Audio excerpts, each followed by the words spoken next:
అందమైన చర్మ సౌందర్యం మీ సొంతం. Second aqua radiance deep cleansing gel.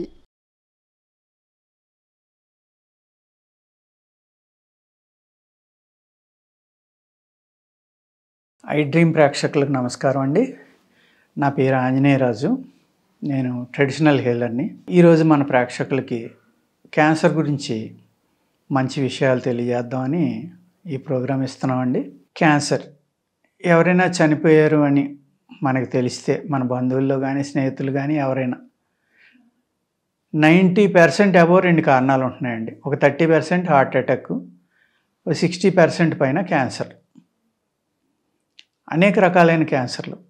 Almost చావు అంటే క్యాన్సర్ వచ్చి చనిపోయారేమో, లేదంటే హార్ట్ అటాక్ వచ్చి చనిపోయారేమో, ఆ రెండే ఆలోచిస్తున్నారు ఎవరైనా. అదే విధమైన చావులు కూడా జరుగుతున్నాయి.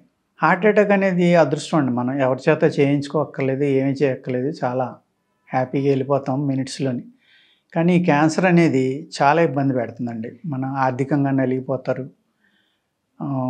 ట్రీట్మెంట్స్ కూడా చాలా కాస్ట్లీ అయిన ట్రీట్మెంట్స్. అదేవిధంగా క్యాన్సర్లో కూడా అన్ని క్యాన్సర్లకి మనం ఇమీడియట్గా అది విపరీతంగా పెరిగిపోయి చనిపోవడం అనేది జరగదండి. కొన్ని చాలా స్లోగా పెరిగే ఉంటాయి, కొన్ని ఫాస్ట్గా పెరిగే ఉంటాయి. అందులో బ్లాస్ట్ అనే రకం ఉంటుందండి. అది చాలా ఫాస్ట్గా డెవలప్ అయిపోతుంది. డెవలప్ అయిపోయి అతి తొందరలోనే మనిషిని చంపేయడం జరుగుతుంది. అందుకు ఏంటంటే మనం ఈ క్యాన్సర్ గురించి కూడా పూర్తిగా తెలుసుకుని భయపడకుండా పాజిటివ్ థింకింగ్ తోటి ఇది వచ్చినా పర్వాలేదు, నాకేమవదు, నేను బతకగలను అంటే కొన్ని యోగా సెంటర్స్లో వాళ్ళని ఎవ్రీడే కూర్చోబెట్టి ధ్యానం చేయించి, ఇది నన్ను ఏమీ చేయదు, నాకు క్యాన్సర్ తగ్గిపోతుంది అని పదే పదే అనుకోవడం వల్ల అతను ఆ విధంగా సైకలాజికల్ ట్రీట్మెంట్ ఇచ్చి అతను మానసికంగా దానికి సిద్ధపడి ఈ సాధన అనేది చేయడం వల్ల వితౌట్ మెడిసిన్ కొంతమంది క్యాన్సర్లను కూడా తగ్గించారండి. అదేవిధంగా ఫాస్టింగ్ కూడా క్యాన్సర్లో చాలా బాగా పనిచేస్తుందండి. ఏదైతే ఈ మధ్యన ఏదో కీటో డైట్లని లేకపోతే ఏదో ఫాస్టింగ్ అంటున్నారు, ఆ ఫాస్టింగ్ చేయటం వల్ల కానీ ఇలాగా చేస్తున్నారు. అదే ఫాస్టింగ్ మనం తీసుకునే ఆహారం ఒక 50 అబౌవ్ తగ్గించేసి 30 to 40% ఇప్పుడు మనం తీసుకునే ఆహారాన్ని తీసుకుని హై పవర్ డ్రగ్స్ వాడకుండా ఉంటే మన శరీరం యొక్క ఇమ్యూనిటీని పెంచుకోవాలంటే మనం ఆహారాన్ని తగ్గించడం లేదు. మన హిందూ ధర్మశాస్త్రంలో ఉన్న ఉపవాసం చేయటం అనేది చాలా అద్భుతమైన ప్రక్రియ అండి. ఎందుకు అంటే ఒక స్వామీజీ చెప్పారు, శంకరమఠం ఆయన ఎవరో చాలా పెద్ద ఆయన ఇంగ్లీష్లో చెప్తూ ఉంటే నేను విన్నాను. ఆయన చెప్పింది ఏంటంటే ఈ ఉపవాసం అనేది మనం ఎప్పుడైతే చేసామో, రోజుకు ఒకసారి తిన్నామో, ఈ పొట్టలో ఉన్న బ్యాక్టీరియా అంతా కూడా శరీరం అంతా వ్యాపించి అనేక రకాలైన పనులు చేసి వందలాది వేలాది టీ సెల్స్ని పుట్టిస్తుందంటండి. ఎప్పుడైతే ఆ టీ సెల్స్ని పుట్టించిందో ఒక టీ సెల్లో 10,000 ఆటో ఇమ్యూన్ సెల్స్ని చంపుతుందని ఆయన చెప్పారు. ఆ విధమైన మెకానిజం అనేది మన శరీరంలో ఉందండి, భగవంతుడు ఇచ్చింది. ఆ మెకానిజం అనేది దాన్ని మనం డెవలప్ చేసుకోకుండా ఓన్లీ మెడిసిన్స్ మీద ఆధారపడి భయపడిపోయి సైకలాజికల్గా నాకు క్యాన్సర్ వచ్చింది, నేనేదో అయిపోతాను అనుకోవడం వల్ల మీ బాడీ అతి తొందరగా వీక్ అయిపోయి మిమ్మల్ని అనేక రకాలుగా ఇబ్బంది పెడుతుందండి.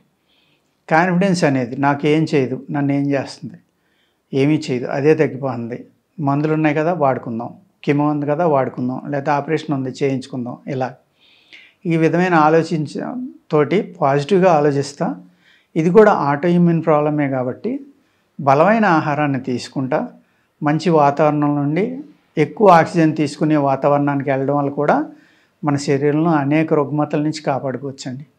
ఆటో ఇమ్యూన్ ప్రాబ్లమ్స్ అనేవి ఆటోమేటిక్గా తగ్గుతాయి. ఏ విధంగా తగ్గుతాయి అంటే మీ ఇమ్యూనిటీ పెరిగిపోతుంది. ఏదైతే మీరు మంచి ఆక్సిజన్ తీసుకున్నారో తప్పనిసరిగా మీ శరీరం యొక్క ఇమ్యూనిటీ పెరుగుతుంది. దానికి సపోర్ట్ ఇవ్వాలంటే ఏం చేయాలి? మీరు మంచి ఆహారం కూడా ఇంపార్టెంట్, శక్తిని పెంచేది. అప్పుడు ఇమ్యూనిటీ అనేది తగ్గకుండా ఉన్నప్పుడు ఈ ఆటో ఇమ్యూన్ అనేది మిమ్మల్ని డామినేట్ చేయడం కష్టం అవుతుంది అనమాట. అప్పుడు ఏమవుతుంది, మీ లైఫ్ ఎక్కువ సంవత్సరాలు బతకడం అనేది జరుగుతుంది. మీరు సపోజ్ డాక్టర్లు చెప్పారు మీది 4th స్టేజ్, ఒక 4 నెలలో 6 నెలలో సంవత్సరం అని చెప్తారు. కానీ ఈ జాగ్రత్తలు పాటించడం వల్ల అదే జీవితాన్ని 5 సంవత్సరాలు 10 సంవత్సరాలకు కూడా తీసుకెళ్ళొచ్చండి.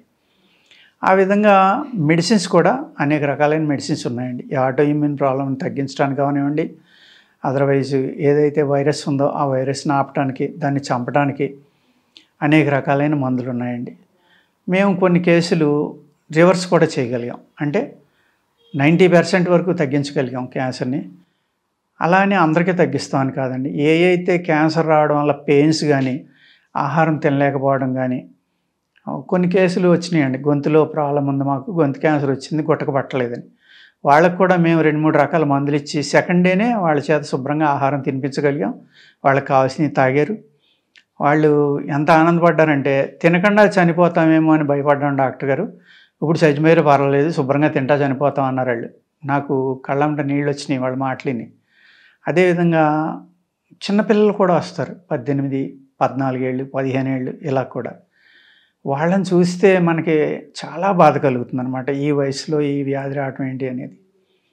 అది కర్మానుసారం వస్తాయండి. భగవంతుడు మనల్ని అలా పుట్టించాడు కాబట్టి అవన్నీ భరించాలి కాబట్టి వస్తాయి.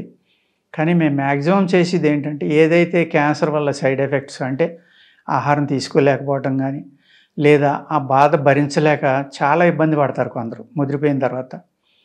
ఈవెన్ డాక్టర్లు కూడా అంటారు, మేము ఇంజక్షన్ ఇచ్చినా కానీ 2 గంటల్లో మళ్ళీ అది మత్తు కూడా పట్టుదలేస్తుంది, వాళ్ళు ఏడుస్తూనే ఉంటారు, ఏం చేయాలో మాకు అర్థం అదని. అలాంటి పెయిన్స్ నుంచి మేము మ్యాక్సిమమ్ ఇబ్బందులు లేకుండా వాళ్ళు లాస్ట్ టైం వరకు చాలా హ్యాపీగా తింటా తిరుగుతా, దానివల్ల ఏమన్నా చెడు జరిగితే ఆ చెడు జరిగేదాకా వాళ్ళని కాపాడటానికైతే మాది ఒక 70% వరకు సక్సెస్ రేట్ ఉందండి.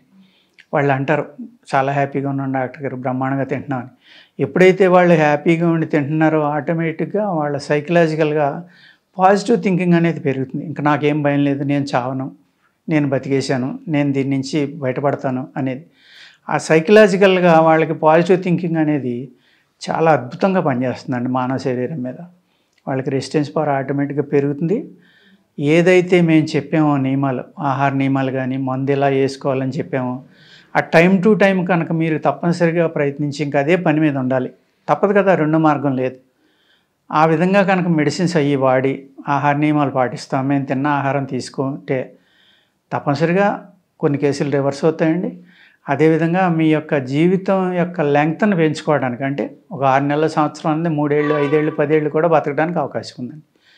అంచేత ఆయుర్వేదంలో అద్భుతమైన మందులు ఉన్నాయండి, వాడుకోవచ్చు. ఈ హెర్బ్స్ కూడా చాలా బాగా పనిచేస్తాయి. అనేక రకాల వృక్షాలు, మూలికలు ఉన్నాయి. వాటి ద్వారా మనం మందులు తయారు చేసుకుని వాడుకుంటే తప్పనిసరిగా మనం క్యాన్సర్ నుంచి కూడా బయటపడటానికి, ఆ సైడ్ ఎఫెక్ట్ నుంచి మెయిన్ బయటపడటానికి, ఉన్ననాళ్ళు హ్యాపీగా జీవించడానికి చాలా బాగా ఉపయోగపడుతుందండి. నమస్కారం.